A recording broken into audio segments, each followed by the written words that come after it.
Questions number 143 and beyond. Chapter 2, number 147. What happens now? Giggling with mischievous excitement, Sunny and Izzy, having realized their compromising position out in the middle of the field, disentangled themselves from one another as they hurriedly cantered towards the lighthouse's front door. Despite the grave structural damage that much of it had received from Sprout's ridiculous machine, notably the complete loss of the spire, the ground floor had largely endured. Or at the very least the sight of it containing her bedroom had, which was good enough for the both of them, at least for tonight. Moving swiftly past the accumulated Canterlogic construction equipment that surrounded her home in preparation for its reconstruction, the two mares darted beneath the buckled front canopy and through the front door. As it swung shut heavily behind her, Sunny reflexively turned to the space next to the door, and straightened out the little picture frame containing her most cherished photograph. As hastily taped together as it was now, it had been swiftly returned to its dutiful prided place near her front door, when cleanup operations began earlier that day. Her gaze faltered as it wandered to the cracked walls of her kitchen, a grisly scar in her childhood home serving as a testament to the results of Sprout's foolhardy power-mongering. Much like Sunny herself, though, her home was Earth Pony strong. It would take more than a mama's cult wannabe dictator pony to completely ruin her day, or her house. The entire place standing up as well as it had was nothing short of a miracle. But that was a topic for another time, when she didn't have her drop-dead gorgeous unicorn mare friend, she could still scarcely believe it, a unicorn, leaning adoringly against her as they strode side by side through the doorway to Sunny's bedroom. The moment that the orange mare passed through the wooden portal, it was as if a switch had been flipped. She hastily removed the bands holding her mane in place and flung the constraining articles onto her vanity, all with a bare sense of care, tossing her mane like a wannabe rock star free of its constrained shapes. Her saddlebag was discarded onto the back of her chair as she trotted over to the shelf that still proudly displayed the nightlight her father had made for her. Though she'd felt it a bit too childish to use the wonderful little construction in recent years, now she displayed it more proudly than ever, considering that it ended up being instrumental in the reactivation of Equestria's magic, or at the very least the gem that rested atop of it had been. It may have seemed odd to continue using such a powerful and significant artifact for something so improper, but Sunny had been its steward for most of her life. And that was whether she was aware of it or not, and for now, it had fulfilled its primary purpose in bringing back the magic of Equestria. The lock to her room clicked shut behind her, drawing her attention back to Izzy, as the unicorn cheerfully surveyed her cozy room with unabashed enthusiasm. Sunny realized that Izzy may have well been the first pony that she'd let into her most private place since the loss of her father. But as scary as the prospect of such vulnerability was, she could think of no other pony that she allows so readily into her space. So, what do you think of my room? Cozy, right? Sunny asked eagerly, taking the smile on the other unicorn's face as a good sign. It looks so lovely! Oh, but not as lovely as that wild mane that you've got going on. You should wear your mane down more often, it looks totally cute! Izzy teased, giggling as she beheld the embarrassed flush that the little earth mare took on, in response to her shameless flattery. Oh, Sunny replied bashfully, batting her hoof in the other mare's direction. With Izzy watching curiously from behind her, she sat down and took the nightlight in both of her hooves to crank over its winder. That familiar twinkling lullaby echoed throughout her room, as the device lit up and started to rotate in her hooves. With the new properties taken on by the diamonds, the nightlight's usual projections took on a brilliant rainbow hue, a startling contrast that caused even Sunny herself to gasp in amazement. Izzy was similarly blown away by the radiant specter of colors that projected themselves all over Sunny's wall and ceiling, though she couldn't have known how it looked originally with its muted incandescent hue.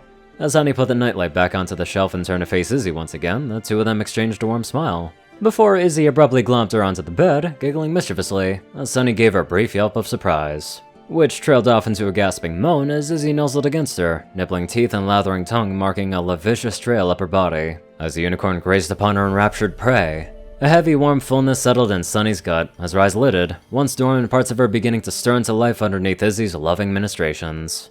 As Sunny stared at the enchanting light show, only half aware of her surroundings thanks to her mare friend's relentless affections, a flashback slammed into her like a speeding streetcar. Can we send it? I think it's our duty. An early arts and crafts project of her fullhood, the tiny little drawing of the three pony races living in harmony that she'd made for that fateful lantern letter so long ago that it felt like another life entirely.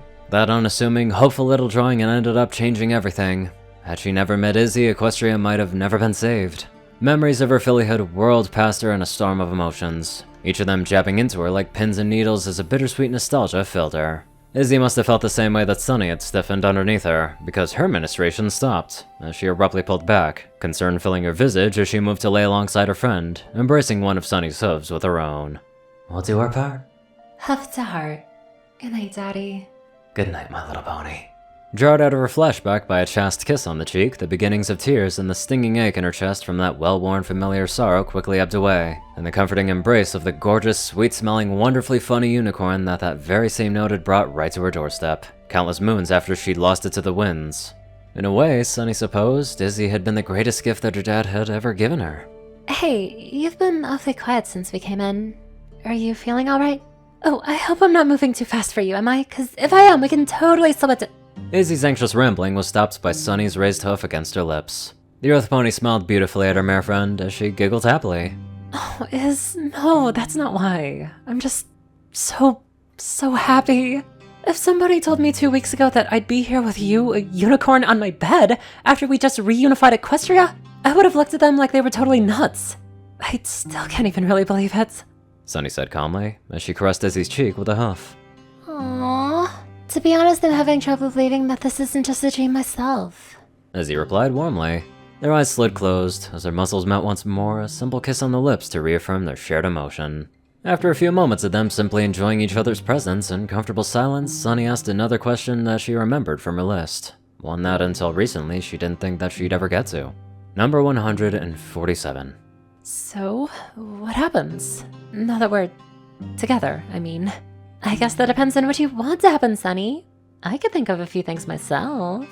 Izzy purred, her forehoof tracking ticklish circles on Sunny's underside that had her giggling and writhing. Even as she blushed and retreated into herself a bit, her self-consciousness about her lack of experience catching up with her.